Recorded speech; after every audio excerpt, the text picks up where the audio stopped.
ये है प्रियंका राजवंश। कहा जाता है कि इनकी मौत बाथरूम में गिरने से सिर पर चोट लगने से हुई थी, मगर कुछ लोग ये भी कहते हैं कि इनकी मौत सिर पर किसी भारी चीज से बहुत तेज प्रहार किया गया, फिर गला घोटकर बड़ी निर्ममता से हत्या कर दी गई। ये कोई मामूली हस्ती नहीं थी, ये वो थी जिन्होंने हकीकत, हंसते जख्म व हीर रांझा जैसी फिल्मों में लीड हीरोइन का किरदार निभाया था। नाम था इनका प्रिया राजवंश। इनकी हत्या करने वाले बाहर से नहीं आए थे, इनके बंगले में इनके साथ ही रहते थे। वो थे इनके अपने नौकर, और बाद में पता चला कि इनकी हत्या वास्तव में एक बहुत बड़ी साजिश का नतीजा थी। ऐसी साजिश जिसमें प्रॉपर्टी इन्वॉल्व थी। पुलिस को खबर मिली है कि बाथरूम में फिसलकर गिरने से एक औरत की मौत हो गई थी। पुलिस इसे एक एक्सीडेंटल डेथ कहकर लाश को पोस्टमार्टम के लिए भेज देती है। पुलिस भी लगभग मान चुकी होती है कि इस बाथरूम में फिसलकर गिरने से ही मौत हुई है, मगर जब पोस्टमार्टम रिपोर्ट आता है तो खुलासा होता है कि इस औरत की मौत फिसलकर नहीं हुई थी, बल्कि इसे कत्ल किया गया था। पहले इस औरत के सिर पर किसी भारी चीज से तेज प्रहार किया गया था और फिर गला घोटकर इसे जान से मार डाला गया था। जिस औरत की हत्या हुई थी वो कोई मामूली औरत नहीं थी, वो थी हकीकत, हंसते जख्म और हीर रांझा जैसी सुपरहिट फिल्मों की हीरोइन प्रिया राजवंश। 31 दिसंबर 1936 को पंजाब के झेमल में तैनात फॉरेस्ट ऑफिसर सुंदर सिंह के घर एक बेटी का जन्म हुआ। नाम रखा गया वीरा सुंदर सिंह। वीरा के जन्म के कुछ वक्त बाद सुंदर सिंह का तबादला शिमला में हो गया, लिहाजा वो अपने परिवार को लेकर शिमला आ गए।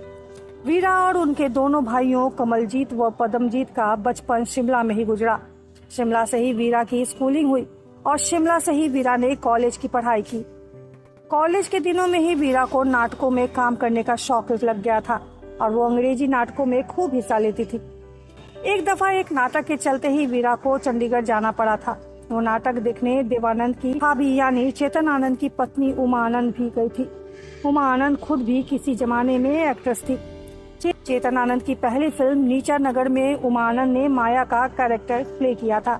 एक्टिंग के अलावा उमा आनंद कहानी लेखन भी करती थी। देवानंद की फिल्म टैक्सी ड्राइवर की कहानी उमा आनंद ने अपने देवर विजय आनंद के साथ मिलकर लिखी थी। चंडीगढ़ में हुए इस नाटक में उमा आनंद को वीरा की एक्टिंग बहुत पसंद आई थी। नाटक खत्म होने के बाद उमा आनंद ने वीरा को अपने पति चेतन आनंद का कार्ड दिया और उनसे मुंबई आकर चेतना साहब से मिलने को कहा। उस वक्त उमा आनंद को कहा गया था कि यही लड़की एक दिन उनके पति की महबूब भी बनेगी। खैर, उमा आनंद के बुलावे पर वीरा चेतन आनंद से मिलने मुंबई जाती। उससे पहले ही उनके पिता सुंदर सिंह का तबादला लंदन में हो गया, इसलिए उस वक्त वीरा चेतन आनंद से न मिली। वो अपने परिवार के साथ लंदन चली गई। लंदन जाकर वीरा ने royal academy of dramatic arts यानी राडा में दाखिला ले लिया। राडा में एक्टिंग का कोर्स कंप्लीट करने वाली वीरा पहली एशियाई महिला बन गई। लंदन में वीरा ने थिएटर करना जारी रखा। वो अंग्रेजी नाटकों में खूब एक्टिंग करती थी। लंदन में ही एक लोकल फोटोग्राफर ने वीरा की कुछ तस्वीरें खींची और मैगजीन में पब्लिश करा दी। उन तस्वीरों के जरिए ही वीरा पर नजर पड़ी ठाकुर रणबीर सिंह की। ठाकुर रणबीर सिंह भारतीय मूल के एक ब्रिटिश फिल्म मेकर थे और ये वही ठाकुर रणबीर सिंह थे जो बॉलीवुड फिल्मों के नामी विलेन गोपाल बेदी उर्फ रंजीत को भी फिल्म इंडस्ट्री में लाए थे। ठाकुर रणबीर सिंह ने वीरा को द लॉन्ग ड्यूअल नाम की एक अंग्रेजी फिल्म में कास्ट कर लिया। हालांकि वो फिल्म कभी पूरी नहीं हो पाई। फिर ठाकुर रणबीर सिंह की सलाह पर ही वीरा ने अपनी वह तस्वीरें भारत में चेतन आनंद के पास भेज दी, जो उन दिनों वो हीर रांझा फिल्म के लिए एक नए चेहरे की तलाश कर रहे थे। वीरा की तस्वीरें देखते ही चेतन आनंद ने तय कर लिया कि यही लड़की उनकी फिल्म में हीर बनेगी। चेतन आनंद ने वीरा को संदेश भिजवाया कि तुरंत बॉम्बे आ जाओ। वीरा भी फौरन लंदन से बॉम्बे आ गई। वीरा से मिलकर चेतन आनंद बहुत खुश हुए। इत्तेफाक से उस वक्त हीरा रांझा की शूटिंग वो टाल चुके थे और हकीकत की मेकिंग तैयारी में जुट गए थे। उन्होंने वीरा को हकीकत फिल्म में कास्ट कर लिया और उनका नाम वीरा से बदलकर प्रिया राजवंश कर दिया। हकीकत फिल्म में शूटिंग के दौरान ही चेतन आनंद उनकी पत्नी उमा आनंद के रिश्ते बिगड़ गए। 2 बेटों केतन और विवेक होने के बावजूद चेतन आनंद उमा आनंद लगभग अलग हो गए। हालांकि उनका तलाक कभी नहीं हुआ था। उमा आनंद से अलग होने के बाद चेतन आनंद ने वीरा जो अब प्रिया राजवंश बन चुकी थी उनके साथ ही रांझा की शूटिंग शुरू कर दी और ही रांझा की शूटिंग के दौरान ही चेतन आनंद और प्रिया राजवंश एक दूसरे के करीब आ गए।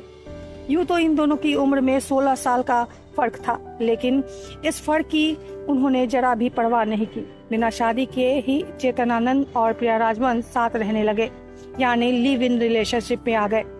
साल 1970 में ही रांझा जब रिलीज हुई तो इस फिल्म में बॉक्स ऑफिस पर जबरदस्त प्रदर्शन किया। यह फिल्म इस साल की ब्लॉकबस्टर फिल्म बन गई।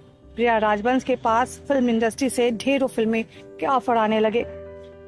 विमल राय और राज कपूर जैसी नामी फिल्मकारों ने प्रिया को अपनी फिल्म में कास्ट करने की ख्वाहिश जताई, लेकिन चेतन आनंद नहीं चाहते थे कि प्रिया किसी और डायरेक्टर के साथ काम करे, सो प्रिया ने भी कभी किसी और फिल्म में काम नहीं किया। हीर रांझा के बाद प्रिया ने चेतन आनंद की हिंदुस्तान की कसम, हंसते जख्म, साहेब बहादुर, कुदरत और हाथों की लकीरों में काम किया। चेतन आनंद ने प्रिया को मुंबई में अलग से एक फ्लैट खरीद कर दिया था। हालांकि प्रिया का अधिकतर वक्त जुहू में मौजूद चेतन आनंद के बंगले पर ही गुजरता था। वो बंगले का पूरा ध्यान रखती थी। बंगले पर शाम के वक्त अक्सर जमने वाली महफिलों का ख्याल भी प्रिया ही रखती थी। प्रिया और चेतन आनंद को देखने वाले यही कहते थे कि दोनों ऐसे रहते हैं मानो पति पत्नी हो, जबकि चेतन आनंद ने कभी भी प्रिया राजवंश से शादी नहीं की थी। जिंदगी शानदार चल रही थी कि अचानक 6 जुलाई 1997 को 76 साल की उम्र में चेतन आनंद की मृत्यु हो गई और इसी के साथ प्रिया राजवंश की जिंदगी का सुकून भी हमेशा हमेशा के लिए खत्म हो गया। वो एकदम अकेली हो गई। यूं तो उनका खुद का भी एक फ्रेंड सर्कल था, लेकिन चेतन आनंद की कमी कभी पूरी नहीं हो सकी। प्रिया हर वक्त मन ही मन उदास रहने लगी थी और फिर 27 मार्च सन 2000 को खबर आई कि प्रिया राजवंश की मौत हो गई है। कहा गया कि प्रिया राजवंश चेतन आनंद के बंगले के बाथरूम में फिसल कर गिर गई, जिससे उनके सिर में गहरी चोट लगी और उनकी जान चली गई। कुछ अखबारों ने ये तो भी कहा कि प्रिया राजवंश ने खुदकुशी की है, जबकि कईयों ने दावा किया कि हार्ट अटैक की वजह से प्रिया राजवंश की मृत्यु हुई है। कुछ ने तो यहाँ तक अंदेशा जताया कि प्रिया राजवंश ने बहुत ज्यादा शराब पी रखी थी, इसलिए वो खुद को संभाल नहीं पाई और बाथरूम में फिसल कर गिरने से अपनी जान गंवा दी।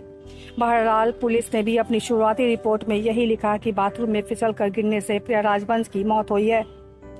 पुलिस ने लाश को पोस्टमार्टम के लिए भेज दिया, मगर जब पोस्टमार्टम रिपोर्ट आई तो पुलिस दंग रह गई। प्रिया राजवंश किसी हादसे का शिकार होकर नहीं मरी थी, उनकी हत्या की गई थी। जिस वक्त प्रिया की लाश मिली थी उस वक्त उनके गले पर कुछ निशान भी थे, लेकिन तब माना गया कि निशान प्रिया राजवंश की ज्वेलरी की वजह से आए थे। मगर पोस्टमार्टम की रिपोर्ट में खुलासा हुआ कि प्रिया का गला जोर से दबाया गया था। पोस्टमार्टम रिपोर्ट आने के बाद पुलिस ने प्रिया की नौकरानी माला चौधरी का हिरासत में ले लिया। माला से पूछताछ के दौरान पुलिस ने कुछ ऐसे तीखे सवाल किए कि वो टूट गई। उसने मान लिया कि उसी ने अशोक चिन्नास्वामी के साथ मिलकर पहले प्रिया के सिर पर जोर से वार किया और फिर अपने दुपट्टे से उनका गला घोंट दिया। माला ने भी बताया कि प्रिया जान बचाने के लिए बहुत छटपटाई थी, लेकिन उनकी ताकत के सामने लगभग बूढ़ी हो चुकी प्रिया राजवंश कुछ न कर सकी और बड़ी बेदर्दी से प्रिया राजवंश की सांसों ने उनका साथ छोड़ दिया।